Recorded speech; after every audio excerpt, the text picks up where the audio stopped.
Bible గ్రంథంలో నుండి అపోస్తలుడైన పౌలు కొరింథీయులకు రాసిన 2వ పత్రిక 12వ అధ్యాయము 7వ వచనం నుండి 9వ వచనం వరకు చదువుకుందాం.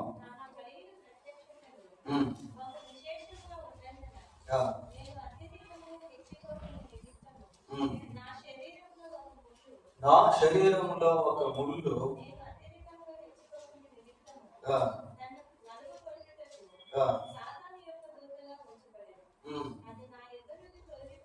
అది నా యొద్ద నుండి తొలగిపోవాలని దాని విషయమై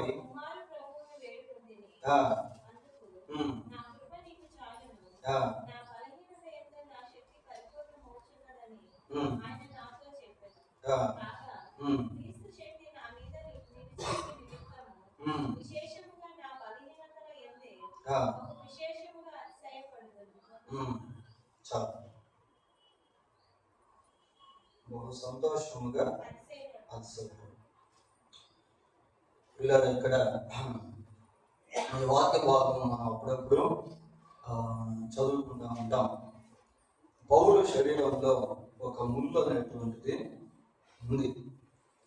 ఆ ముళ్ళు ఏంటి అనేటువంటిది అంతగా బైబిల్లో మనకు చెప్పబడలేదు.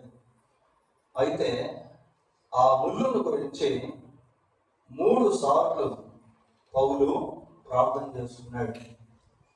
3 సార్లు ప్రార్థన చేసిన దేవుడు ఆ ముళ్ళునైతే తీసివేయలేదు, కానీ ఏమంటున్నాడు? నా కృప నీకు చాలును అంటున్నాడు. 3 ప్రార్థన చేసినప్పటికీ దేవుడు ఆ ప్రార్థనకు సంపూర్ణ జవాబు అనేటువంటిది లేక కార్యము చేసినట్టుగా ఇక్కడ మనకు కనబడట్లేదు. చూడు, కొన్నిసార్లు దేవుడు ప్రార్థనకు ఏ విధంగా జవాబిస్తాడు అని అంటే, ప్రార్థన ప్రారంభించి ఆ ప్రార్థన ముగించక ముందే కొన్నిసార్లు దేవుడు జవాబిస్తాడు. ఏలియా బయలు ప్రవక్తల సందర్భంలో ప్రార్థన చేస్తా ఉన్నాడు. ప్రార్థన ముగించక ముందే ఆకాశము నుండి అగ్ని దిగి ఆ బలిపీఠమును దహించినట్టుగా చూస్తాం. అంటే ఇంకా ప్రార్థన కంప్లీట్ కాకముందే దేవుడు ప్రార్థనకు జవాబు ఇచ్చాడు. హిజ్కియాకు మరణకరమైన రోగం వచ్చినప్పుడు హిజ్కియా ప్రార్థన చేశాడు. ప్రార్థన చేసిన వెంటనే, అంటే ప్రార్థన ముగించాడు. ముగించిన వెంటనే దేవుడు యెషయా ప్రవక్తతో మాట్లాడి మళ్ళీ హిజ్కియా దగ్గరికి పంపించి 15 సంవత్సరాల ఆయుష్ను పొడిగించాడు. అంటే ప్రార్థన చేసిన వెంటనే జవాబు అనేటువంటిది అక్కడ మనం చూస్తాం. యేసు ప్రభు ఒక రోజు ఒక ప్రాంతానికి వెళ్తూ ఉంటే 10 మంది కుష్టి వ్యాధి కలిగినటువంటి వాళ్ళు ఆయనకు సమీపంగా వచ్చి ప్రార్థన చేశారు. ప్రార్థన చేస్తే ప్రభు అన్నాడు, అయ్యా, మీరు వెళ్ళి మీ దేహములను యాజకునికి కనపరుచుకోండి అన్నాడు. అంటే వెంటనే ప్రార్థనకి జవాబు రాలేదు. They were on the way they were healed. వారు వెళ్తూ ఉన్నటువంటి సమయంలో మార్గం మధ్యలో వాళ్ళకి స్వస్థత అనేటువంటిది కలిగింది. అంటే God answer our prayers in different ways. వివిధ రకాలుగా దేవుడు ప్రార్థనకు జవాబిచ్చేటువంటి వాడుగా ఉన్నాడు. అయితే ఇక్కడ పౌలు ప్రార్థన చేశాడు, కానీ ఆ ముళ్ళు మాత్రము తీసివేయబడటం లేదు ప్రియ. ఆ ముళ్ళు అలాగే ఉండిపోతా ఉంది. కొన్నిసార్లు ప్రార్థనకు దేవుడు జవాబు ఇవ్వడం, దేవుడు ప్రార్థనకు జవాబు ఇవ్వకపోతే, లేక దేవుడు ప్రార్థన విషయంలో నిశ్శబ్దముగా ఉంటే ఆ నిశ్శబ్దము కూడా ఒక జవాబు లాంటిదే అనేది మనం గుర్తించాలి. చూడండి, ఇదే సందర్భం లేక సిచ్యువేషన్, ఆ సీన్, దృశ్యము యేసుక్రీస్తు ప్రభు విషయంలో కూడా మనకు కనిపిస్తుంది. చూడండి, మత్తయి సువార్త 26వ అధ్యాయము 44వ వచనం చదువుతున్నాం. 26:44.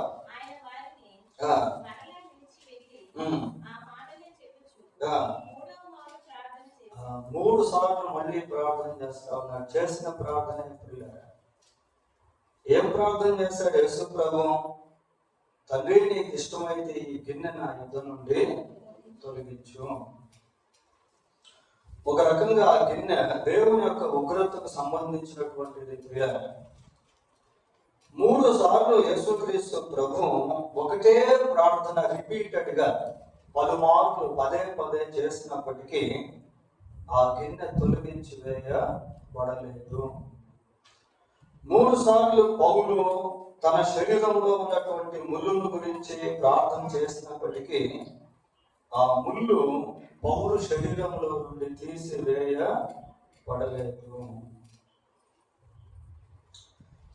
చూడండి, కొన్నిసార్లు వ్యాధిగానే ఉంటుంది కానీ స్వస్థత అనేటువంటిది రాదు. కొన్నిసార్లు సమస్యలుగానే ఉంటాయి కానీ పరిష్కారాలు అనేటువంటివి దొరకవు. కొన్నిసార్లు ప్రశ్నగానే ఉంటుంది కానీ జవాబు అనేటువంటిది రాదు. కొన్నిసార్లు కొన్ని విషయాల్లో బంధించుకున్నటువంటి విధంగా ఉంటాం కానీ ఆ బంధకాల్లో నుండి విడుదల అనేటువంటిది రాదు. కొన్నిసార్లు దరిద్రతగానే ఉంటుంది, దరిద్రులుగానే ఉంటాం, లేక పేదవాళ్ళుగానే ఉంటాం కానీ ధనవంతులము కాలేము. అయితే ఒక్క విషయం మనం గుర్తుపెట్టుకోవాలి, ఏంటి అని అంటే వీటన్నిటిలో కూడా దేవుని కృప అనేటువంటిది ఉంది అన్న సత్యాన్ని మనం గుర్తుపెట్టుకోవాలి. పిల్లలు, వ్యాధి ఉంది, స్వస్థత లేదు, ఆ రెండింటి మధ్య ఏముందో తెలుసా? దేవుని కృప అనేది ఉంది. సమస్య ఉంది, పరిష్కారం లేదు, కానీ ఆ సమస్యకు పరిష్కారానికి మధ్య దేవుని కృప అనేటువంటిది ఉంది. ప్రశ్న ఉంది, జవాబు లేదు, కానీ ఆ ప్రశ్నకు జవాబుకు మధ్య దేవుని యొక్క కృప అనేటువంటిది ఉంది అన్నదానికి నిదర్శనం ఏంటో తెలుసా? పౌలు యొక్క జీవితం. అన్నదానికి నిదర్శనం ఏంటి అంటే యేసు ప్రభు యొక్క జీవితం. చూడండి, వీళ్ళు ముమ్మారు ఒకే విషయం గురించి ప్రార్థన చేశారు కానీ దేవుని దగ్గర నుండి జవాబు వచ్చినట్టుగా మనకు కనపడుతుంది. పిల్లరా, దేవుని దగ్గర నుండి జవాబు రాకపోయినప్పటికీ ఆ జీవిత చివరి దశలోనికి మనం వెళ్ళినప్పుడు పౌలు అంటాడు, ఏమంటాడంటే తిమోతికి రాసిన 2వ పత్రిక 4వ అధ్యాయము 7వ వచనంలో ఒక మాట చెప్తాడు. ఏమని చెప్తాడు? మంచి పోరాటం పోరాడేదిని నా పరుగు అంటే ఆ ముళ్ళు తన పరుగును కడముట్టించడానికి ఆటంకం కాలేదు. ఆ ముళ్ళు తన పరుగును కడముట్టించేదానికి, తన విశ్వాసాన్ని కాపాడుకునేదానికి, మంచి పోరాటం పోరాడేదానికి అది ఆటంకం కాలేదు. ఎందుకు అంటే ఆ కడముట్టించేటువంటి పరుగులో, విశ్వాసాన్ని కాపాడుకునేటువంటి ప్రక్రియలో, మంచి పోరాటం పోరాడేటువంటి అనుభవంలో దేవుని యొక్క కృప అనేటువంటిది పౌలుకి ఉంది. యేసు ప్రభువుని గురించి మనం ఆలోచన చేస్తే గెత్సేమనీలో ఈ ప్రార్థన ప్రభువు చేశారు. తండ్రి, నీ చిత్తమైతే ఈ గిన్నె నా యుద్ధ నుండి తొలగించివేయి అని. కానీ గిన్నె తొలగిపోలేదు.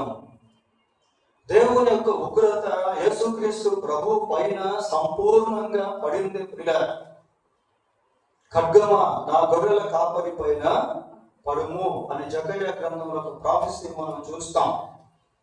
కనుక దేవుని యొక్క ఉగ్రత యేసుక్రీస్తు ప్రభువు పైన పడింది.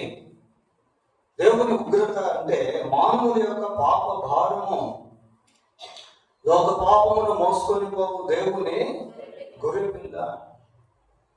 ఆ గిన్నె తీసివేయబడలేదు. ప్రియులారా, యేసు ప్రభువుని గురించి ఆలోచన చేసినప్పుడు ఆ గెత్సేమనే తర్వాత వారు ప్రభువును బంధించారు, తీసుకుని వెళ్ళారు, ముఖాన్ని ఉమ్ము పూశారు, కొరడాలతో కొట్టారు, సిలువ వేశారు, అపహసించారు, అవమానించారు. He faced lots of troubles. ఆయన గాయపరచబడ్డాడు. అరికాల మొదలుకు నడినెత్తి వరకు గాయాలతో రక్తసిక్తమైనటువంటి దేహము, తండ్రి విడిచిపెట్టినటువంటి స్థితి అయినప్పటికీ ప్రభువు అంటాడు సమాప్తమైనది. సమాప్తమైనది అంటే అర్థం ఏంటి? ఆ గిన్నె తొలగించబడలేదు, కానీ ఆయన చేయవలసినటువంటి కార్యం అంతా కూడా సంపూర్తిగా నెరవేర్చబడింది ప్రియులారా. అంటే దేవుని యొక్క కృప అలాగున ఉంటుంది, దేవుని యొక్క ప్రణాళిక అలాగున ఉంటుంది. కొన్నిసార్లు మనం అనుకున్నది జరగవు. ఉదాహరణకి హడ్సన్ టైలర్ వాళ్ళ నాన్నగారు ఆయన చైనా దేశానికి వెళ్ళి పరిచయం చేయాలి అనుకున్నాడు. పిల్లలు పరిచయం చేయాలి అనుకొని ఎంతో ప్రార్థన చేశాడు, కానీ దేవుడు ఆయన్ని చైనా దేశానికి తీసుకుని వెళ్ళలేదు. ఆయన పుట్టినటువంటి కుమారుడిని చైనా దేశానికి తీసుకుని వెళ్ళి హడ్సన్ టైలర్ని అద్భుతంగా దేవుడు చైనా దేశంలో వాడుతున్నాడు. చూడండి, తండ్రి ప్రార్థన చేశాడు, అయితే జవాబు కుమారుని విషయంలో దొరికింది. పిల్లలు మరి లేమన్స్ ఎవెంజలికల్ ఫెలోషిప్ స్థాపకుడు దానియేల్ గారు ఆయన బ్రతుకున్నటువంటి దినాల్లో ఆయన ప్రార్థన ఏంటి అంటే ప్రపంచం అంతా కూడా పరిచయం చేయాలి అని, అనేక దేశాలకు వెళ్ళాలి అనుకున్నాడు, కానీ వెళ్ళలేదు. ఎంతో ప్రార్థన చేశాడు, కానీ దేవుడు జవాబు ఇవ్వలేదు. కానీ ఆయనకు పుట్టినటువంటి కుమారుడు జాషువా డానియేల్ గారు పిల్లలు వారు ప్రపంచం అంతా కూడా తిరిగి పరిచయం చేశాడు. చూడు, దానియేల్ గారు ప్రార్థన చేశారు, కానీ జవాబు ఆయన కుమారుడు విషయంలో దేవుడు అనుగ్రహించాడు. We don't know why God is doing so. దేవుడు ఎందుకు అలా చేస్తాడో మనకు తెలియదు పిల్లలు. ఇంగ్లీష్ లో సామెత ఉంది, ఏంటి అని అంటే God doesn't give everything that we ask, God gives everything that we need అని. మనం అడిగేదంతా కూడా దేవుడు ఇవ్వడు, కానీ మనకి ఏది అవసరమో దాన్ని దేవుడు ఇస్తాడు. పౌలు ఇక్కడ ఆ ముళ్ళుల గురించి 3 సార్లు ప్రార్థన చేశాడు, కానీ దేవుడు ఆ ముళ్ళును తీయకుండా ఏమంటున్నాడంటే నా కృప నీకు, my grace is sufficient for you. పిల్లల కొన్నిసార్లు కొన్ని సమస్యలు, కొన్ని ముళ్ళు, కొన్ని అనారోగ్య పరిస్థితులు, కొన్ని కొంత పేదరికము, కొన్ని అర్థం కానటువంటి ఇష్యూస్ అలాగే ఉండిపోతా ఉంటాయి. అయితే దాంట్లో కొన్ని దేవుడు పాఠాలు నేర్పిస్తాడు. పిల్లల ఇశ్రాయేలు ప్రజలు 400 సంవత్సరాలు బానిసత్వంలో ఉన్నారు. ఎందుకు దేవుడు ముందుగానే వారిని విడిపించవచ్చు కదా. ఆ 400 years వాడు బానిసత్వంలో ఉండటం వలన ఆ వెయిట్ అనేటువంటిది వాళ్ళ జనరేషన్ బై జనరేషన్ తరతరాలు అలాగే నిలిచిపోయింది. వాళ్ళు ఎన్నడూ ఆ 400 సంవత్సరాల బానిసత్వాన్ని మర్చిపోలేదు పిల్లలు. చూడండి, ఆ 400 years ప్రభావం అనేటువంటిది ఇశ్రాయేలు యొక్క భావి తరాల్లో అలాగే నిలిచిపోయినటువంటి సంఘటనగా బైబిల్లో మనము చూస్తాం. అప్ టు ద లర్నింగ్, నేర్చుకునేంత వరకు కొన్నిసార్లు దేవుడు కొన్ని అనుమతిస్తాడు. ఈ అనుభవంలో కొన్ని పాఠాలను దేవుడు మనకు నేర్పిస్తాడు. 119వ కీర్తన 71వ వచనం ఒకసారి చదువుదాం. నేను నీ కట్టడలను నేర్చుకొనున్నట్లు శ్రమ నుండి ఉండుట నాకు మేలాయెను. నేను నీ కట్టడలను నేర్చుకొనున్నట్లు శ్రమ నుండి ఉండుట నాకు మేలైనది. ఈ శ్రమల వల్ల నేను నీ కట్టడలను నేర్చుకున్నాను, కాబట్టి ఈ శ్రమలు నాకు మేలుగా ఉన్నాయి. ఈ శ్రమలు నీ కట్టడలను నేర్చుకునేది నాకు నేర్పించాయి అన్నట్టుగా మాట్లాడుతా ఉన్నాడు పిల్లల. కొన్నిసార్లు దేవుడు కొన్ని మనకు నేర్పించేటువంటి విషయంలో ప్రార్థనకు వెంటనే జవాబు రాదు. అక్కడ ఏదో నేర్చుకోవాల్సినటువంటి పాఠాలు అనేటువంటివి ఉంటాయి పిల్లలు. కొన్నిసార్లు మన యొక్క అతిక్రమాన్ని బట్టి, దేవునికి మనం విరోధంగా జీవించిన జీవితాన్ని బట్టి కొన్ని అలాగే మనం ఫేస్ చేయాల్సి వస్తూ ఉంటుంది, ఎదుర్కోవాల్సి వస్తూ ఉంటుంది. చూడండి, సమూయేలు రెండవ గ్రంథం 12వ అధ్యాయము, సమూయేలు 2వ గ్రంథం 12వ అధ్యాయము 10వ వచనం చూడండి. నీవు నన్ను లక్ష్యము చేయక హిత్తీయుడగు ఉరియా భార్యను తీసుకొని నందున నీ ఇంటి వారికి సదాకాలము యుద్ధము కలుగును అంటున్నాడు పిల్లల. మరి దావీదు దేవునికి విరోధంగా జీవించాడు. ప్రవక్త చెంత హెచ్చరింపబడినప్పుడు దావీదు తన నిజ స్థితిని ఒప్పుకున్నాడు. అప్పుడే 51వ కీర్తన రాశాడు. కానీ యుద్ధం మాత్రం ఎలాగుంది? సదాకాలం ఉంది పిల్లల. సదాకాలము దావీదు యొక్క కుటుంబంలో యుద్ధ వాతావరణం నెలకొల్పబడింది.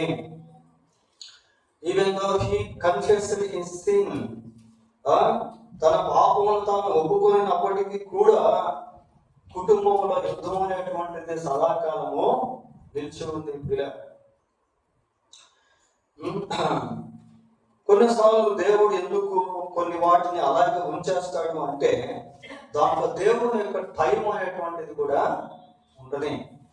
దేవుని యొక్క సమయము పూర్తయ్యేంత వరకు కొన్ని అలాగే ఉండిపోతాయి పిల్లల.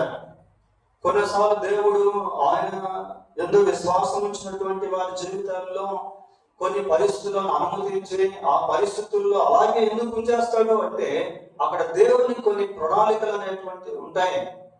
ఆ ప్రణాళికలు నెరవేరేంత వరకు ఆ కష్టము, ఆ శ్రమ, ఆ బాధ, ఆ వ్యాధి, ఆ వేదన, ఆ దరిద్రత అవన్నీ కూడా అలాగే ఉండిపోతూ ఉంటాయి పిల్లలు.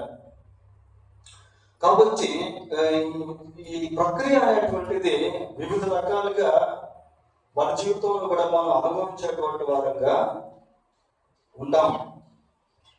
అయితే ఒక విషయం మనం దీంట్లో గుర్తుపెట్టుకోవాల్సింది ఏంటి అంటే డ్యూరింగ్ దట్ టైం, ఆ సమయంలో అంటే కష్టకాలంలో, శ్రమ కాలంలో, ఆ ఇబ్బంది పడుతున్నటువంటి సమయంలో, వ్యాధితో బాధపడుతున్నటువంటి సమయంలో, వేదన చేత కుమిలిపోతూ ఉన్నటువంటి సమయంలో పరిస్థితి ఎలా ఉంటుంది అంటే during that time the grace of God is chasing us. అటువంటి ఆ సమయంలో దేవుని యొక్క కృప మనల్ని వెంటాడుతూ ఉంటుంది. During that time under we are in God's control. ఆ సమయంలో మనం దేవుని యొక్క స్వాధీనంలో ఉంటాం పిల్లలు. During that time our testimony will be strengthened. ఆ సమయంలో మన యొక్క సాక్ష్యం ఎలా ఉంటుంది అంటే అది బలపడుతూ ఉంటుంది. ఆ విషయాలు మనం జ్ఞాపకం ఉంచుకుంటా ఉండాలి.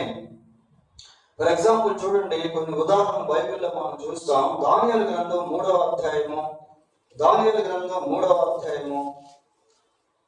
17వ వచనం చదవండి. మేము సేవించుచున్న దేవుడు మండుచున్న వేడిమి గల ఈ అగ్నిగుండంలో నుండి మమ్మల్ని తప్పించి రక్షించుటకు సమర్థుడు. షడ్రక్, మేషక్, అబేద్నెగో వారిని గురించి ఇక్కడ చూస్తా ఉన్నాం. ఈ కథ స్టోరీ మనం తెలుసు కదా. మరి రాజు ఏ విధంగా ఒక శాసనం జారీ చేశాడో దానికి వీళ్ళు ఒప్పుకోకుండా ఉండడం వలన ఆ ముగ్గురిని తీసుకుని వెళ్ళి అగ్నిగుండంలో పడవేశారు పిల్లలు. సరే, ఈ వచనాన్ని మనం గమనించినప్పుడు ఏమని చెప్తున్నారు వాళ్ళు? మేము సేవించుచున్న దేవుడు మండుచున్న వేడిమి గల ఈ అగ్నిగుండంలో నుండి తప్పించి రక్షించుటకు సమర్థుడు. ఈ రెండు పదాలను మనం చూడాలి పిల్లలు. తప్పించి రక్షించుటకు సమర్థుడు. That is their confidence, that is their strong belief. అది వారి యొక్క దృఢమైనటువంటి విశ్వాసం. ఏంటి అని అంటే ఇదిగో ఈ అగ్నిగుండంలో నుండి మేము సేవిస్తున్నటువంటి దేవుడు మమ్మల్ని తప్పిస్తాడు, మమ్మల్ని రక్షించగలడు. అది వాళ్ళ యొక్క దృఢ విశ్వాసం పిల్లలు. వాళ్ళ మనస్సాక్షులు ఎలా ఉన్నాయంటే ఎక్కడ గిల్టీనెస్ అనేటువంటిది లేదు. మేము దేవునికి విరోధంగా జీవించాము, అందుకే మాకు ఈ శిక్ష అనేటువంటిది లేదు. వాళ్ళు ఎందుకు ఆ శిక్షలోకి వెళ్తున్నారు అంటే దేవునికి వ్యతిరేకంగా జీవించటం వలన అటువంటి శిక్షలోనికి వాళ్ళు వెళ్తా ఉన్నారు. వాళ్ళు అనుకుంటారు, ఏమనుకుంటారంటే ఇదిగో మేము సేవిస్తున్నటువంటి దేవుడు మండుచున్నటువంటి అగ్నిగుండంలో మమ్మల్ని God can make us escape from this fire of furnace. ఈ అగ్నిగుండంలో నుంచి దేవుడు మమ్మల్ని తప్పించగలడు అని వాళ్ళు అనుకుంటాము. కానీ వాస్తవానికి మనం ఆ వాక్య భాగాన్ని చూస్తూ కిందకు వెళ్తే వాళ్ళని తీసుకెళ్లి అగ్నిగుండంలో పడేశారు. చూడండి, అక్కడ ఆ సందర్భాన్ని మనం గమనించినప్పుడు వాడు ఆ మాట చెప్పిన తర్వాత రాజుకి ఇంకా కోపం వచ్చింది. ఇంకా కోపం వచ్చి అగ్నిగుండాన్ని ఏం చేశాడు? 7 అంతలు అధికం చేశాడు. అసలు ఒక వంతు అగ్నిగుండంలో పడితేనే చనిపోతాడు పిల్లలు. అలాంటిది 7 అంతలు అధికం చేస్తే ఇంకా పవర్ఫుల్ అన్నమాట. అది ఎంత పవర్ఫుల్ అంటే మనం చూస్తాం, ఆ శత్రుఘ్నేశ్వరుడు అభివృద్ధిగా వారిని విసిరివేసినటువంటి వాళ్ళు అగ్ని జ్వాల చేత కాల్చిపడి చనిపోయారు. అంటే దూరం నుంచి విసిరేస్తే అంత ఆ ప్రభావంతో వాడు చనిపోయారు పిల్లలు. మరి వీళ్ళని అగ్నిగుండంలో పడవేయ ముందు వీళ్ళని తాళ్ళతో కడతా ఉన్నారు. అప్పుడు దేవుడు తప్పించలేదు. రాజుకి ఆగ్రహం ఎక్కువైపోయింది, దేవుడు తప్పించట్లేదు. అగ్నిగుండాన్ని 700గా చేశాడు, దేవుడు తప్పించట్లేదు. వాటిని పట్టుకొని విసిరి వేస్తున్నారు, అప్పుడు కూడా దేవుడు తప్పించలేదు పిల్లలు. వాళ్ళు ఎక్కడికి వెళ్ళి పడ్డారు? అగ్నిగుండంలో పడిపోయారు. ఎప్పుడైతే అగ్నిగుండంలో పడ్డారో అప్పుడు దేవుడు వారి దగ్గరికి వచ్చారు. పిల్లలు, నిజంగా it is not a story, ఇదేదో ఒక కథాంతం కాదు. ఇది జరిగినటువంటి ట్రూ ఇన్సిడెంట్, ఇది జరిగినటువంటి ఒక సంఘటన. పిల్లలు, వాళ్ళని తీసుకెళ్లి అగ్నిగుండంలో పడేసిన తర్వాత 4వ వ్యక్తి వాళ్ళతో కూడా ఉన్నాడు. నేను ఇందాక మీకు చెప్పాను, ఏం చెప్పానంటే కష్టం ఉంది, విడుదల లేదు, ఆ రెండింటి మధ్యలో దేవుని కృప ఉంది. పిల్లలు, వీళ్ళు ఎలా ఉన్నారు అంటే they are under the God's control. Nothing happens to them without God's will, because they are under his control. దేవుని యొక్క స్వాధీనంలో వాళ్ళు ఉన్నారు. దేవుని చిత్తం లేకుండా వాళ్ళ జీవితంలో ఏది కూడా జరగదు పిల్లలు. ఎందుకంటే వాళ్ళు దేవుని పక్షంగా నిలబడ్డారు. కొన్నిసార్లు మనం దేవుని కోసం జీవిస్తూ ఉన్నప్పుడు లేమి ఉండవచ్చు, కొరతలు ఉండవచ్చు, కష్టం ఉండవచ్చు, వ్యాధి ఉండవచ్చు, బాధ ఉండవచ్చు, అవమానాలు ఉండవచ్చు, శ్రమలు ఉండవచ్చు, పేదరికం ఉండవచ్చు. But we will be in God's control. అయితే మనం దేవుని యొక్క స్వాధీనంలో ఉంటాం. దేవుని చిత్తం లేకుండా ఏది కూడా మన జీవితంలో జరిగేదానికి అవకాశం లేదు. దేవుడు తనను ప్రేమించే వారికి మేలు కలుగుటకై సమస్తము సమకూర్చి జరిగించుచున్నాడు. They are loving gods. వారు దేవుడిని ప్రేమించేవారుగా ఉన్నారు. వారిని తీసుకెళ్లి అగ్నిగుండంలో పడేస్తున్నప్పుడు దేవుడు వారిని తప్పించలేదు పిల్లలు. వాళ్ళ ఎక్స్పెక్టేషన్ ఏంటి? దేవుడు మమ్మల్ని తప్పిస్తాడు అనుకున్నారు. కానీ దేవుడు వాళ్ళని తప్పించట్లేదు. అయితే ఇక్కడ మనం గమనించాల్సింది ఏంటి అని అంటే, వాడు ఎప్పుడైతే అగ్నిగుండంలో పడవేయబడ్డారో they experienced the power of God. దేవుని యొక్క శక్తి ఏంటో అనేది వాళ్ళు ప్రత్యక్షంగా అనుభవించారు.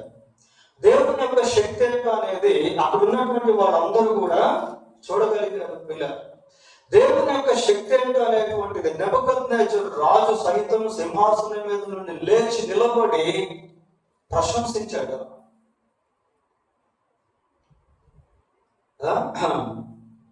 చూడండి, the power of God is revealed during the time. ఆ సమయంలో దేవుని యొక్క శక్తి అక్కడ విడుదల చేయబడింది పిల్లలు. వాళ్ళ అగ్నిగుండం నుంచి బయటకు వచ్చిన తర్వాత అందరూ చెక్ చేస్తా ఉన్నారు, పరీక్షిస్తా ఉన్నారు. వాళ్ళ వెంట్రుకల్లో ఒక్కటి కూడా కాలిపోలేదు. వారు ధరించినటువంటి వస్త్రాల్లో ఎక్కడి కూడా అగ్నివాసన అనేది కనబడలేదు.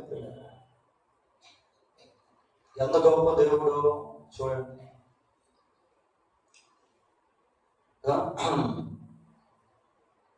దేవుడు కొన్నిసార్లు మనం అనుకున్న విధానంలో కార్యం చేయడం, ఆయన అనుకున్న విధానంలో కార్యం చేస్తాడు. అయితే మనం అనుకున్న సమయము, దేవుడు అనుకునేటువంటి సమయము, ఆ టైం లైన్ ఉంది చూసారా, అది మనకు అర్థం కాదు, అది మనకు తెలియదు కదా. యోసేపుని గురించి ఆలోచన చేసినప్పుడు చూడండి, ఒకసారి యోసేపు గురించి చూద్దాం. ఆదికాండం 40వ అధ్యాయము 14వ వచనం ఒకసారి చదవండి. కాబట్టి నీకు క్షేమం కలిగినప్పుడు నన్ను జ్ఞాపకం చేసుకొని నా యందు కనికరించి ఫరోతో నన్ను గూర్చి మాట్లాడి ఈ ఇంటిలో నుండి నన్ను బయటకు, ఇంట్లో అంటే ఏ ఇంట్లో నుంచి చేస్తాను అని చెప్పి, ఈ చెరసాల నుంచి నన్ను బయటపడేవయ్యా బాబు, అసలు ఇక్కడికి వచ్చేదానికి కూడా నేను తప్పు చేయలేదు అని మాట్లాడుతా ఉన్నాడు. అంటే అర్థం ఏంటి అంటే, ఆ చెరసాలలో ఉండేదానికి యోసేపుకి ఇష్టము లేదు. ఆ చెరసాలలో ఉండేదానికి యోసేపుకి ఇష్టం లేదు పిల్లలు. He wants to come out of the prison. ఆ చెరసాల నుంచి బయటకు వచ్చేసేయాలని యోసేపు ఆశిస్తా ఉన్నాడు. మరి అతనికి చెప్పినటువంటి యోసేపు దేవుని సంగతి కూడా ప్రార్థన చేసుకునే ఉంటాడు. Why because he was a man of prayer. ప్రార్థనాపరుడు పిల్లరా, యవన కాలంలో ఉన్నాడు, ఎన్నో శోధనలు అనుభవిస్తూ ఉన్నాడు, శారీరక శ్రమ అనుభవిస్తూ ఉన్నాడు. కానీ ఎందుకు దేవుడు మరి అన్ని సంవత్సరాలు యోసేపు జీవితంలో అన్ని కష్టాలు, అన్ని శ్రమలు, అన్ని బాధలు, అన్ని నిందలు, అన్ని అవమానాలు, జైలు శిక్ష, వై గాడ్ పర్మిటెడ్? ఎందుకు దేవుడు అనుమతించాడు? ఈ మాట యోసేపు చెప్పిన తర్వాత కూడా మళ్ళీ 2 years అక్కడే ఉన్నాడు యోసేపు. 41వ అధ్యాయం 1వ వచనం చదవండి. 2 ఏళ్ళు గడిచిన తర్వాత, అంటే ఆ మాట చెప్పిన తర్వాత కూడా ఒక 2 years అక్కడే ఉండిపోయాడు పిల్లలు. యోసేపు ఎవరికైతే ప్రాఫెసీ చెప్పాడో ఆ వ్యక్తి మేలు పొందాడు, కానీ యోసేపుకు మేలు చేసేది మర్చిపోయాడు. కొన్నిసార్లు వాళ్ళు వింతగా ఉంటుంది పిల్లలు, మనం ఇతరులకు మేలు చేస్తాం, వాళ్ళు వృద్ధి పొందిన తర్వాత మనల్ని మర్చిపోతారు. దాంట్లో కూడా దేవుని కృప ఉంటుంది, దాంట్లో కూడా దేవుని సంకల్పం ఉంటుంది, దాంట్లో కూడా దేవుని ప్రణాళిక ఉంటుంది, దాంట్లో కూడా దేవుని టైం లైన్ ఉంటుంది పిల్లరా. అవి మనకు తెలియదు, చూడండి, కీర్తన 105వ కీర్తన 18, 19 వచనాలు చదవండి. వారు సంఖ్యల చేత, ఆ మాట మనకి ఆదికాండంలో కనబడుతుంది. వారు సంఖ్యల చేత అతని కాళ్ళు నొప్పించింది. కాళ్ళు నొప్పించారంటే బహుశా కాళ్ళకు కూడా వేడి వేశాడేమో, సంఖ్యలు వేశాడేమో, వేసే ఉంటారు. అందుకే కదా వచ్చిన వారు సంఖ్యల చేత అతని కాళ్ళు నొప్పించింది, ఏమో ఇనుము అతని ప్రాణమును బాధించింది. ఇది మనకి ఆదికాండంలో కనబడుతాం. ఇనుము అతని ప్రాణమును బాధించను, అతడు చెప్పిన సంగతి నెరవేరే వరకు యెహోవా వాక్కు అతన్ని పరిశోధించుచుండెను. ఇది మనకు ఆదికాండంలో తెలియదు ప్రియులారా. ఆ పరిశోధన సమయంలో యోసేపు ఎన్ని బాధలు అనుభవించాడో, ఎన్ని కష్టాలు అనుభవించాడో, ఎన్ని శ్రమలు అనుభవించాడో. మనకు తెలియదు. పరిశోధన సమయం అదే.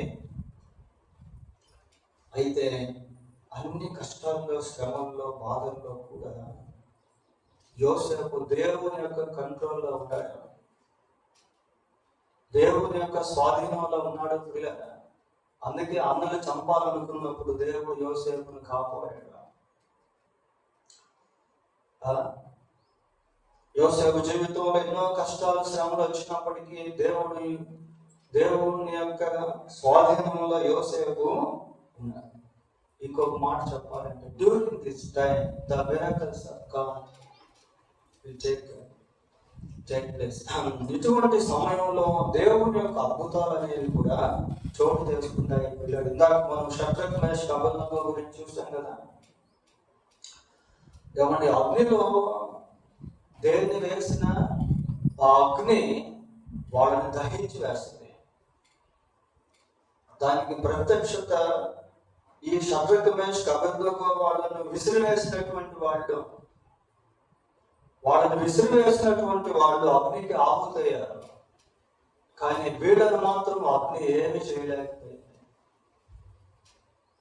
The nature of fire turned it's quality, it's nature. అగ్ని తన కాల్చివేసే స్వభావాన్ని మార్చుకుంటే పోయారు. అది అద్భుతం, అది ఆశ్చర్యం. ఇక్కడ యోసేపు గురించి మనం గమనించినప్పుడు ఇంకొకసారి చదవమ్మా.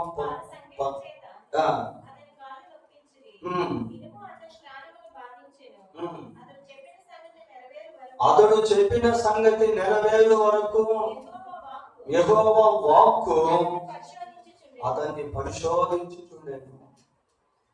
ప్రియ, ఆ నెరవేర్పు వచ్చేంత వరకు యోసేపు అటువంటి పరిస్థితులు కూడా వెళ్తా వచ్చాడు. ఇందాక చెప్పాను కదా, మరి up to the plans of fulfil God,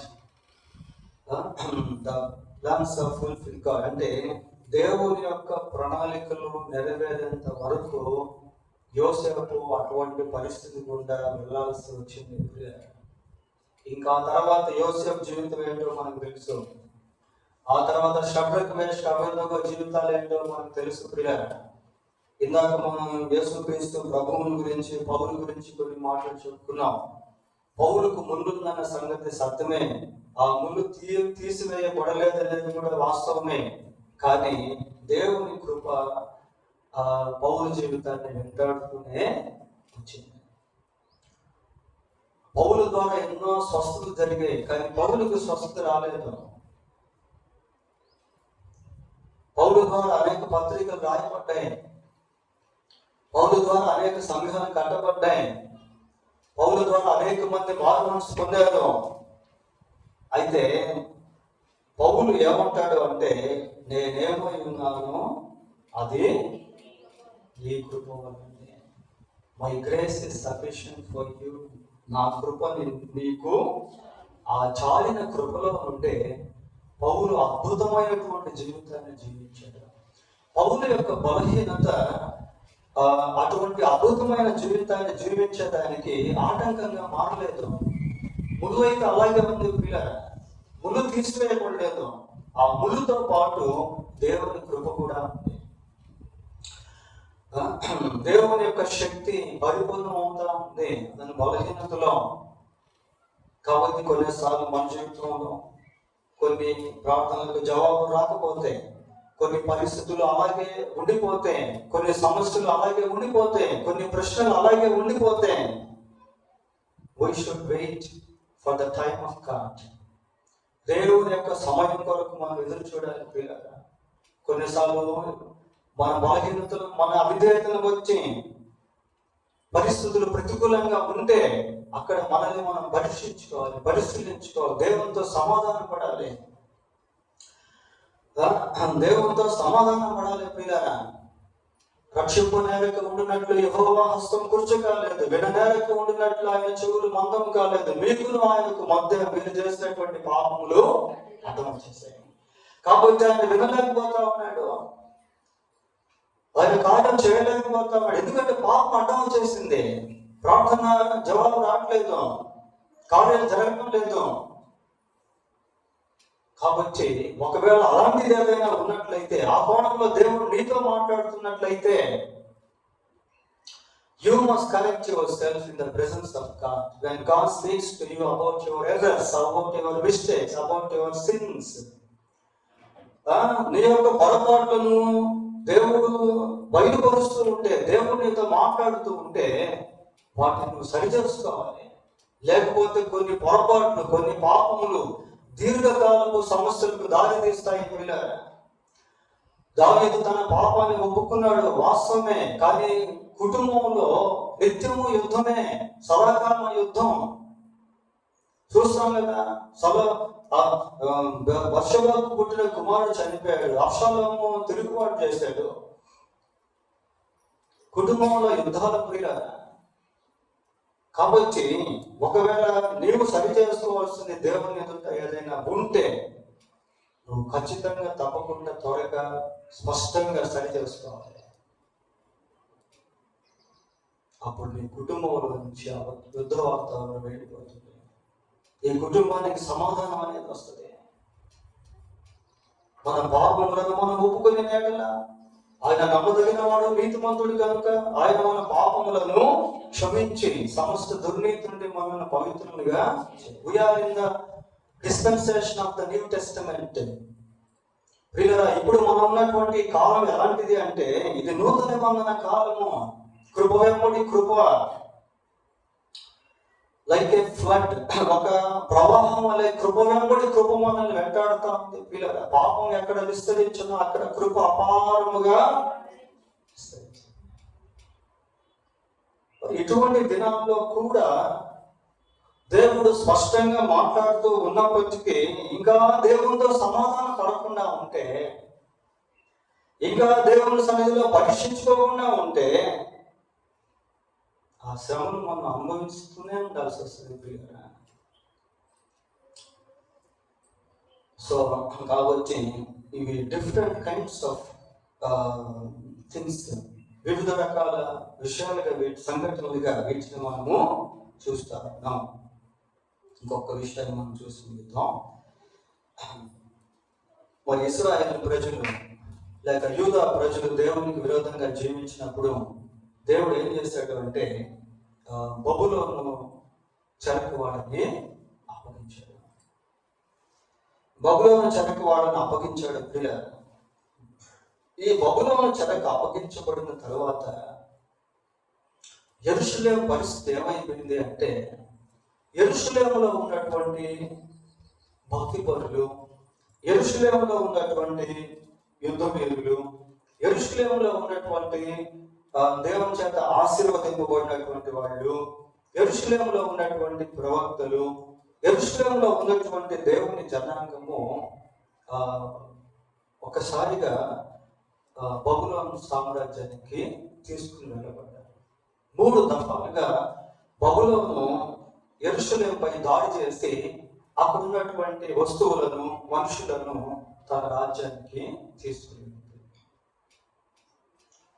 వెళ్ళిపోయిన తర్వాత 70 సంవత్సరాలు వాళ్ళు చాలా అనుభవించారు. ఎన్ని సంవత్సరాలు? 70 years. 70 సంవత్సరాలు. 1 సంవత్సరం 2 సంవత్సరాలు కాదు, 70 years. చూడండి, దానియేలు గ్రంథం 9వ అధ్యాయము, దానియేలు గ్రంథం 9వ అధ్యాయం మొదటి 2 వచనాలు చదువుకుందాం.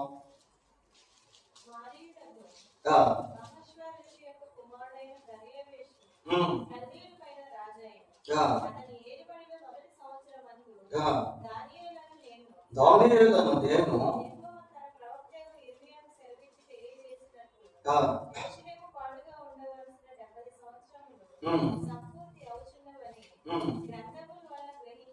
చాలు 70 సంవత్సరాలు సంపూర్ణమవుతున్న సమయంలో దానియేలు దాని గురించి ఇర్మియా రాసిన గ్రంథంలో నుండి గుర్తించాడు.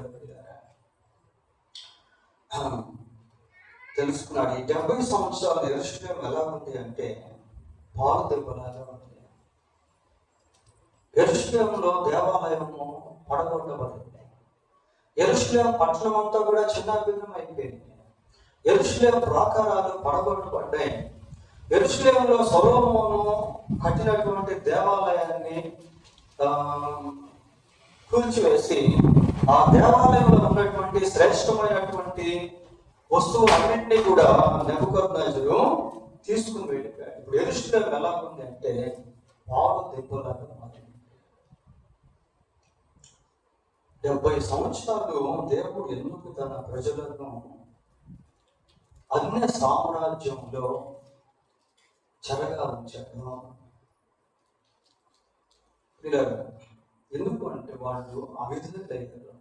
వాళ్ళ ప్రవక్త చెప్పినటువంటి మాటలు వినలేదు.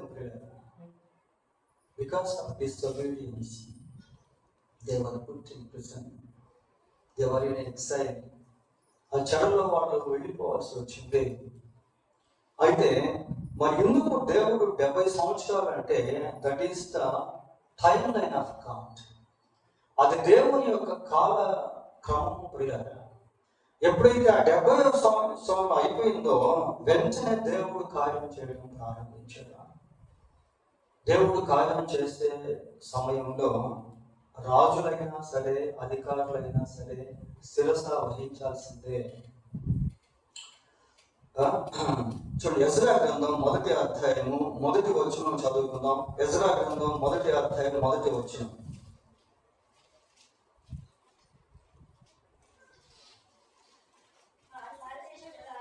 పారసీక దేశపు రాజైన కోరేషు ఏలుబడిలో మొదటి సంవత్సరమందు చూడండి, ఇర్మియా ద్వారా పలకబడిన,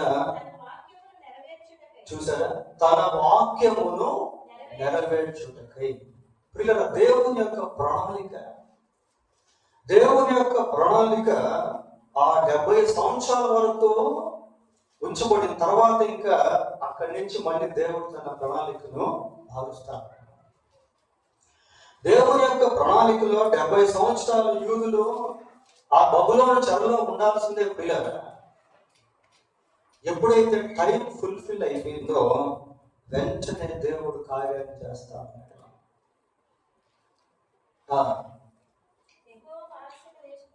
యెహోవా పారసీక దేశపు రాజైన కోరేషు మనస్సును ప్రేరేపింపగా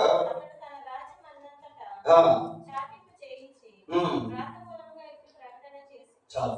మీరు ఆ ఎజ్రా గ్రంథం, నెహెమ్యా గ్రంథం, ఎస్తేరు గ్రంథం, ఈ 3 గ్రంథాలు చదివితే దేవుడు ఏ విధంగా యూదులను మళ్ళీ బబులోను సామ్రాజ్యంలో నుండి యెరూషలేముకు తీసుకుని వచ్చి అక్కడ పునర్నిర్మాణం జరిపించాడో, ఆ పట్టణాన్ని పునరుద్ధరణ జరిపించాడు అనేది మనము చూడగలుగుతాం. కాబట్టి దీర్ఘకాలపు ప్రణాళిక దేవుడు కలిగి ఉంటే ఆ ప్రణాళికలో కొన్ని అలాగే జరిగిపోతూ ఉంటే, అయితే దాంట్లో దేవుని కృప అనేటువంటిది ఉంది అన్న సత్యాన్ని మనం గుర్తుపెట్టుకోవాలి.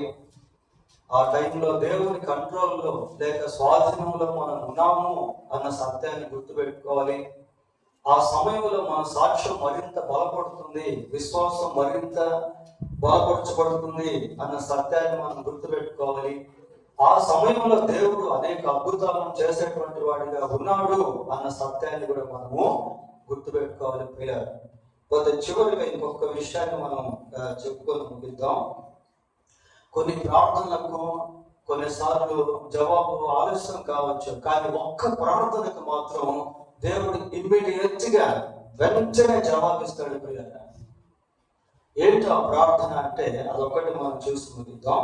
అనేక ప్రార్థనలు ఉన్నాయి, కానీ ఈ ప్రార్థన మాత్రం చాలా ప్రాముఖ్యమైనది. చూడండి, లూకాసు సువార్త 23వ అధ్యాయము, లూకాసు సువార్త 23వ అధ్యాయము 46వ వచనం. దానికి ముందు 45 అందుకు యేసు 43 చదవండి.